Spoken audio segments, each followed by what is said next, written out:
tere tulemast kuulama meie podcasti Tudengid ja Mikker, mina olen Madli. Ja mina olen Liana. Tänane osa on pisut erilisem, sest et see on meie viimane osa külalisega. Ning kui varem oleme rääkinud teemadest, mis on noortele olulised, siis tänane külaline räägib, kuidas me saaksime toetada noori nende teekonnal. Meie tänane külaline on NGTS-i ehk Noortegarantii tugisüsteemi peaspetsialist Reelika Roosi-Lehtpork. Tere! Aga alustuseks palume sul veidi tutvustada, millega sa täpsemalt tegeled ja mis on Noortegarantii tugisüsteem? Ja ma pigem alustangi sellest, et mis see Noortegarantii tugisüsteem siis on. Et tegelikult ju meie sihtrühm on 15 kuni 29 aastased noored, kellega me siis tegeleme, kes ei õpi ega tööta. Ja selleks on meil igas kohalikus omavalitsuses tööl noorte heaolu spetsialist, kelle poole siis see noor pöörduda saab. Mina ise igapäevaselt tegelen teenuse arendamisega, ehk siis, ja samamoodi ka kohalike omavalitsuste nõustamisega siis selle teenuse vaatest. Aga meie enda töö siis Sotsiaalkindlustusameti poole pealt on jah, et ikkagi nagu teenust arendada jätkusuutlikuks. No olgu. Aga võib-olla siis alustamegi sellega, et kuidas noor üldse jõuaks selle teenuseni, kellega peaks ühendust võtma ning kuidas ta saaks liituda selle teenusega? Ja ega tegelikult ju ei olegi ju vaja jääda sinna niivõrd kinni, et ei õpi, ei tööta. Et kui sul ikkagi nagu sellel teekonnal mõni raskus satub, et olgu siis selleks ükskõik mingi igapäevaeluga seotud asi, et siis ta juba võiks pöörduda kohalikku omavalitsusse, küsida noorte heaolu spetsialisti sealt, ja tegelikult me eile tegime just raadios nalja, selles mõttes nalja, et kus see siis noor tuleb, et tuleb kohalikku omavalitsusse, ütlebki, et ma tahaks nüüd noorte heaolu spetsialisti juurde minna ja sealt paremat kätt see uks, eks ju. Aga tegelikult see nii ongi, et kui sul on juba see väike vihje olemas, et ahah, seal on inimene, kelle poole pöörduda, siis juba nagu see, et kui sa ka tuled sealt uksest sisse, siis tegelikult nii ongi, et sind juhendatakse sinna noorte heaolu spetsialisti juurde. Ja loomulikult siis ka tegelikult ju ka on meie noorte heaolu spetsialistidel olemas kõik need sotsiaalmeediakontod, kus kaudu nagu pöörduda saab, et Madli saab kindlasti siin ka rääkida, et tegelikult ikkagi üsna palju on nii, et noored ei julge alguses tulla sinna esimesele kohtumisele. Ja kui sa nendega siis seal Messengeris või Snapis või kuskil selle esimese kontakti ära teed, ära looda, siis ta juba küsib ise sinu käest, et äkki ma saaks tulla, et äkki me saaks kuskil kohtuda või tulema ma siis sinna vallamajja või noortekeskusesse, et tegelikult selles mõttes nagu see teenus on väga hea, et see noor, ütleme niimoodi, et vahet ei ole, kus kohtuda. Sa võidki selle kohtumise teha seal pargipingi peal, kuskil kohvikus, mis iganes. Et hästi nagu vaba teenus selle koha pealt. Ma nüüd mõtlen, et mis sa veel küsisid? Ja, ma küsisin kõik järjest. Kellega peaks ühendust võtma, see on ju. Ja kuidas ta, see on kõik vastus ära kõigile. Ja tegelikult on meil ka endal infosüsteem ja liigub ka läbi võrgustiku ju info, et võtame ka ise noortega ühendust. Ja kõige tähtsam ongi minu meelest see, et meil on võrgustik loodud. Et päris palju noori tuleb meil tegelikult läbi võrgustiku. Kohalikud omavalitsused siis ongi, et noorte heaolu spetsialist ju töötab kas siis sotsiaalosakonna all või haridusosakonna all ja juba sealt tulevad need kolleegidega suhtlemised ja võrgustiku töö hakkab arenema, et sealt tuleb väga palju noori juurde tegelikult väljaspoolt võrgustikku. Väljaspoolt seiret, siis tegelikult võiks siis selle seire ka ära rääkida siin, et meil on 2 korda aastas, kevadel märtsis ja sügisel oktoobris on siis sellised seire nimekirjad, kus on noored, kes ei tööta ja kes ei ole siis hõivatud mingisuguste tegevustega, eks ju. ja kui üldiselt võiks see kuidagi nagu tekitada võib-olla mõnes tavakodanikus seda, et kuskil on mingi nimekiri ja mis seal toimub ja kes seda haldab. Et see ei ole üldse nii hirmus, et pigem ikkagi see on tööriist selleks, et noorte heaolu spetsialist leiaks need nii-öelda kadunud noored üles. Ja sealt saaks siis kontakti võtta, et isegi kui ta nagu selle esimese kirja peale või kõne peale ei vasta, siis võib-olla 3. kirja peale ta juba vastab, on ju. Või siis on ka selliseid juhtumeid, kus lähebki päris mitu head aastat mööda ja ta leiab, et okei, ma nüüd olen näiteks välismaalt tagasi tulnud, et kas te saate mind kuidagi aidata? Just, okei. Ja aga millal siis võiks noor mõelda ikkagi sellele, et pöörduda? Aga Madli, mis sina arvad? Mina arvan, et siis kui on kas või mingi, te ei peagi olema ju tegelikult suur mure pöörduda ja millegipärast mulle pigem tundub, et on jäänud mulje, et kui sul peab olema kõik on nagu hästi raskustes ja et hästi palju probleeme, et pöörduda kuskile abi saamiseks. Aga siinkohal mul olekski hea tuua just üks näide, kus üks noor pöörduski NGTS teenuse poole sellepärast, et ta lihtsalt ei osanud kuidagi ise oma nagu dokumente korrastada, tal oli vaja tuge sellega, tegelikult kõik haridused ja asjad olid tal ju omandatud, et tal oli vaja lihtsalt väikest sellist nagu abi, nõu, otseselt mitte selliseid tugiteenuseid lisaks kõrvale nagu vaja ei olnud. Et ma arvan, et vahet ei ole, mis on, lihtsam on alati pöörduda. Ja abi küsimine ei ole häbiasi.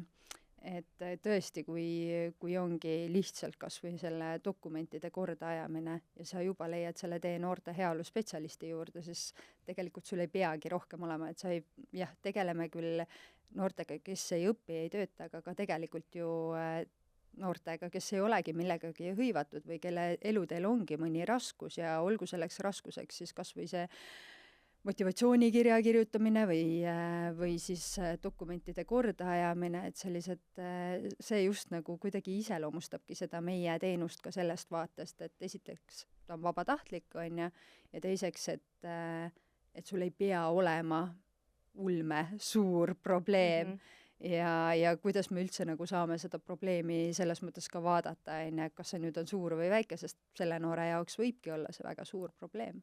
Ja kui tal on inimene, kes teda aitab, siis ma arvan, et see on väga hästi. Aga siis ma küsiski, et kui kaua võiks noore toetamine kesta, et Madli saab kindlasti oma kogemusest rääkida noortega, on ju? Jaa, noh, ega siis see ju on nii individuaalne. On noori, kes vajabki seda ühte tõuget, võib-olla ongi, et ta tulebki esimesele kohtumisele, ta saab selle info kätte, mis tal vaja teha on.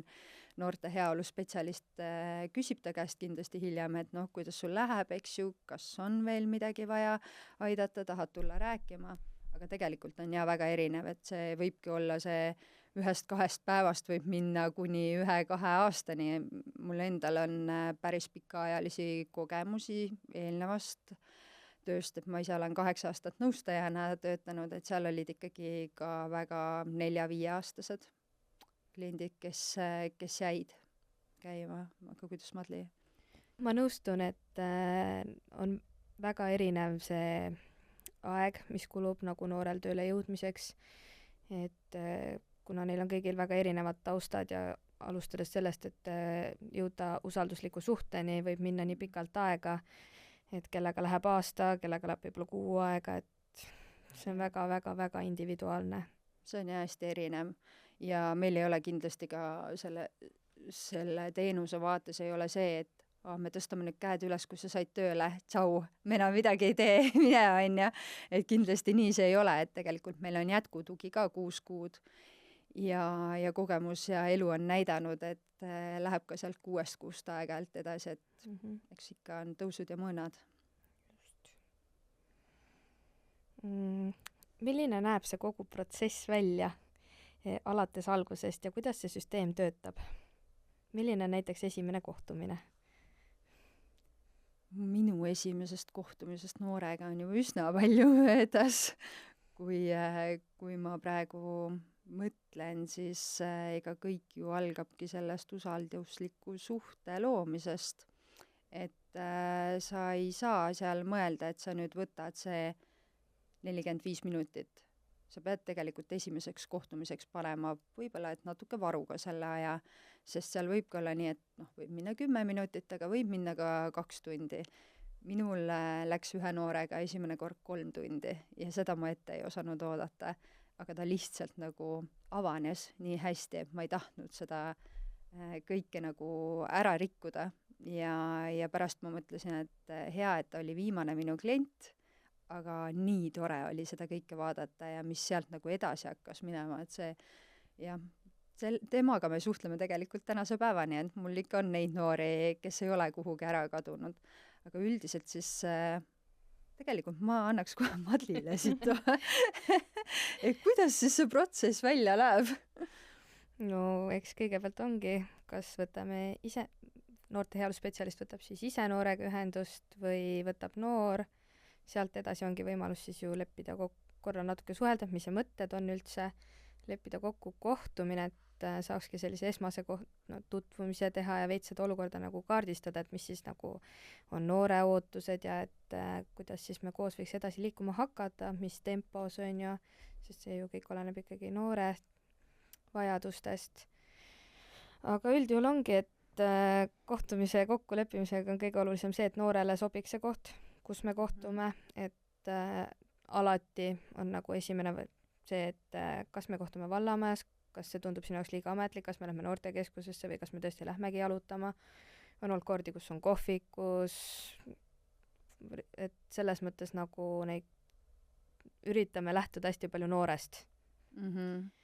Ja tegelikult, kui noor juba jõuabki ju meie teenusele, siis sealt edasi on ka võrgustikutööl väga suur tähtsus ja väga oluline roll. Just, jah, sest saamegi ju koos vaadata, et kas on vaja kaasata meil töötukassa sinna, kas meil on vaja kaasata psühholooge, kas me peame kuidagi perearstiga äkki hakkama üldse mingeid füüsilisi neid teste tegema ja kõik asjad, et kuidas nagu selle tervisega üldse on, kas nagu saame vaadata kohe neid tööpakkumisi või me hakkame üldse nagu muude asjadega esialgu tegelema, et seal on nagu ja seal ongi, et ega ei ole ju mõtet noort suunata tööle, kui ta tegelikult vaimselt selleks valmis ei ole. Siis peabki võtma selle aja, et hoopis muude asjadega tegeleda ja siis vaikselt hakata samm-sammu haavalt sinna eesmärgi poole liikuma. Tegelikult see teekond, mul nagu kogu aeg on tegelikult siin sõna, ma juba ise tunnen et oluline on see, et ta ikkagi meie juurde jõuab ja sealt edasi siis samm-sammu haaval hakata liikuma. Just. Jah, siinkohal ongi, saan ka näitena tuua, et minuni jõudiski noor, kellega oligi esmakohtumisel juba näha, et seal on vaimse tervisega nagu väga-väga suured mured ja temaga vesteldes siis ma küsisin ka, et mis sa ise nagu arvad, et kas sa oled tegelikult kohe valmis teda tööle minema või miks me neid tööpakkumisi praegu vaatame. Ja tegelikult, ta sai ise ka aru ja ütleski, et tegeleme tegelikult praegu hoopis mu nii vaimse kui füüsilise tervisega, et see on ikkagi kõige olulisem eelkõige. Ja ma leian, et nii tore on, kui sul on see noorte heaoluspetsialist seal kõrval, see üks inimene, kes sind toetab, kes sind kuulab, kes ei anna hinnanguid. Samas see kõik on nagu vabatahtlik teenus, et ei ole midagi peale surutud. Ta võib iga kell öelda, et ma enam ei soovi ja võin ära minna ja eks ole nagu neid juhtumeid ka ju tegelikult olnud. Aga seda lahedam on nagu, või toredam on, kui ta uuesti tagasi jõuab siis ühel päeval, et isegi kui ta nagu sel hetkel ei ole valmis, siis tal kuskil kuklas ikka tiksub, et see inimene oli minu jaoks olemas ja ta jõuab kuidagi tagasi sinna teenusele, et see on tore. Ja see näitab ka seda vajalikkust minu meelest meie noorte seas, et neil oleks see üks neutraalne inimene. Madli jagas oma edulugu, kas Reelika, sul on ka mõni edulugu, mida sa soovisid meiega jagada? Minult hiljaaegu just küsis minu talituse juht, et mis motiveerib mind seda tööd tegema. Ja tegelikult ma ju olen alustanud üldse noorte tugilas, noorte nõustajana ja sealt see kogemus on tulnud ja siis edasi ma koordineerisingi sama projekti Järvamaal ja jõuda tahan ma sinnani, et see lugu, see edulugu, mis siis üldse nagu kuidagi, see on nii kurb lugu tegelikult, aga see tüdruk tuli minu juurde, see on täpselt seesama lugu, kes oligi, et 3 tundi rääkisime siis esialgu esimesel kohtumisel ja ta hakkas minu juures käima iga nädal korra, ma võtsingi talle pikema aja. Sellest on möödas siis juba üsna palju, äkki 5 aastat isegi ja ühel päeval siis, kui ma vahetasingi ametikohta, ta tuli oma ühe musta märkmikuga minu juurde, noh, ta oli ilusti kõik oma koolid, asjad sai tehtud, liikus edasi, vahetas keskkonda, tuli välja väga sellisest grupist, mis ei olnud üldse hea, onja. Ja siis, kui ta selle märkmiku nagu mulle ulatas, võtsin aega selleks, et seda läbi lugeda, seal oli kirjas kõik meie kohtumised, kõik, mis mina olen öelnud, mis tema ise on teinud, ta oli joonistanud sinna igasuguseid toredaid asju ja ka olenes ilmselt päevast, oli ka selliseid mustemaid pilte. Aga seda oli nii hea lugeda ja viimane lause oli see, et aitäh, Reelika, sinu pärast ma elan.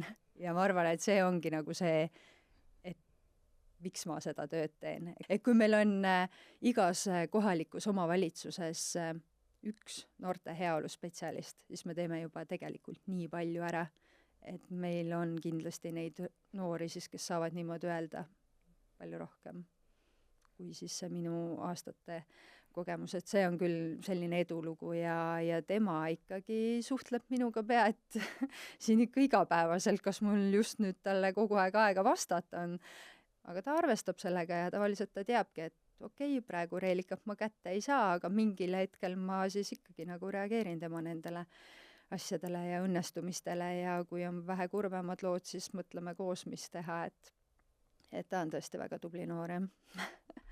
See oli väga armas lugu ja mul on hea meel, et Eestis on loodud noortele võimalused. Aga kes on need spetsialistid, kellega tehakse koostööd, kes aitavad noori toetada? Ka väga erinev, sest riigi tasandil sa ju teed koostööd laste heaolu osakonnaga näiteks Sotsiaalkindlustusametis, eks ju, et mis ma saan välja tuua, me alustasime koostööd Lasteabi ja Tarkvanem veebiga, kus on ka noortegarantii tugisüsteemi info nüüd olemas ja hakkab vaikselt sinna tulema ka muud infot. Et tegelikult ka juba ütleme niimoodi, et Sotsiaalkindlustusameti endas on nii palju neid inimesi, kellega siis koostööd teha, et meie saaksime oma teenust paremaks muuta. Ja kui ma nüüd vaatan kohalikul tasandil, siis ju kõik Töötukassa, kohaliku omavalitsuse spetsialistid, tööandjad, kes meil veel on? Koolid, haridusasutused, noortekeskused on ja noortekeskused. Meil on Töötukassa, ma ei tea, kas ma juba ütlesin, ei öelnud või? Pole kindel. Et Töötukassa on kindlasti väga suur koostööpartner meil. Kui seal nagu see koostöö sujub, siis on hästi. Just. Ja Töötukassast on tõesti väga suureks abiks just ongi ühiste noorte puhul on ju, et saamegi koos samas suunas liikuda, et keegi ei tee ju seda topelttööd nii-öelda on ju. Töötukassa on ju. Jah, Järvamaa näitel ju tegelikult sa saadki rääkida, kuidas teil see koostöö sujub, et Kork6 te ju jah, Kork6 me kohtume, muidu üleüldiselt ju selles mõttes ikkagi suhtleme ka vahepealsel ajal, lepime kokku, et mis suunas me noorega üldse liigume, et ei oleks selliseid eriarvamusi või et üks lükkab ühte suunda, teine teise suunda ja jah, ongi pidev suhtlus kogu aeg, et anda üksteisele infot, hoida ennast info väljas ja muidugi on see kõik siis noorega läbi räägitud, et noored annavad nõusoleku, et enne me koostööd teha ei saa omavahel. Jah, ja see, ega see ongi, et kohalikul tasandil on üks see koostöövorm ja ikkagi meie ju toetume ka oma noorte heaolu spetsialistidele ja koordinaatoritele, et siis meie igapäevane töö on ka nende nõustamine ja toetamine. Aga jah. mina siinkohal küsiks, et milline omadus sinu arvates aitab noorel elus kõige paremini hakkama saada? Ma arvan, et julgus ja selline pealehakkamise omadus võiks igal noorel olla. See juba viib päris palju edasi. Ja lõpetuseks, Reelika, mis on sinu üks soovitus või soov noortele? Julge abi küsida. Kui sa näed, et sa ei saa kuidagi mingist asjast üle, siis uuri, proovi, tule, vaatame koos. Et jah, julgus abi küsida võiks olla see. Aga mis sina arvad, Madli? Sina oled ikkagi juba 2 aastat noori nõustanud. Mis sina arvad, mis see võiks olla? Thanks. Mina arvan, et minu soovitus noortele oleks see, et ärge kartke mugavustsoonist välja tulla või kas ongi just seotud abi küsimisega või ükskõik millega, et Aga Liana, mis sina arvad? Ma arvan ka, et pigem võikski olla see, et julge küsida, ükskõik on ju, kui sa võib-olla tõesti julgegi nagu näost näkku küsida, siis kirjuta Facebooki või Messengerist, et ju väga palju on noorte heaolu spetsialisti, kes ongi Facebookis. Mul tuleb kogu aeg ette iga maakonna erinevaid on ja et noh, nad on aktiivsed, et kirjutage, sest ma olen isegi Tapa valla puhul saaksin näite tuua, et seal on uus noorte heaolu spetsialist on, ta on väga aktiivne Instagramis ja TikTokis, tema on mulle väga palju silma jäänud, noh, ja Madli ka kindlasti on ju. Et jah, ma arvan, et olge lihtsalt julged ja. Ja sest tegelikult on ju kõik võimalused loodud, et sa saaksid pöörduda ja Sotsiaalkindlustusameti lehelt leiab ka kõikide noorte heaolu spetsialistide kontaktid, et kui sa sealt juba nime võtad ja Facebooki või Instagrami paned, siis tuleb neid sealt üsna palju, et see on jällegi selline tore, et sa ei pea kohe kohale minema kuskile, et sa saad juba niimoodi ühendust võtta. Just. Ootame kõnesid. Okay, super, aga aitäh, Reelika, et sa tulid ja jagasid meile sellest teemast ja teenusest lähemalt. Aitäh teile. Loodame, et sina, kes sa meid täna kuulasid, said sellest osast kasulikku infot noorte... Oota, ma loen uuesti selle. Loodame, et sina, kes sa meid täna kuulasid, said noortegarantii tugisüsteemi kohta rohkem infot. Ja kui sa märkad, et mõni sõber või lähedane seda vajab, suuna neid oma maakonna spetsialisti juurde. Just. Ja aitäh, et kuulasite Tudengid ja Mikker podcasti. Järgmine osa on juba natuke erilisem, siis näete te meid kõiki, tuleme kõik 5 kohale ja jagame muljeid, kuidas meil on läinud. Tšau! No, kõik.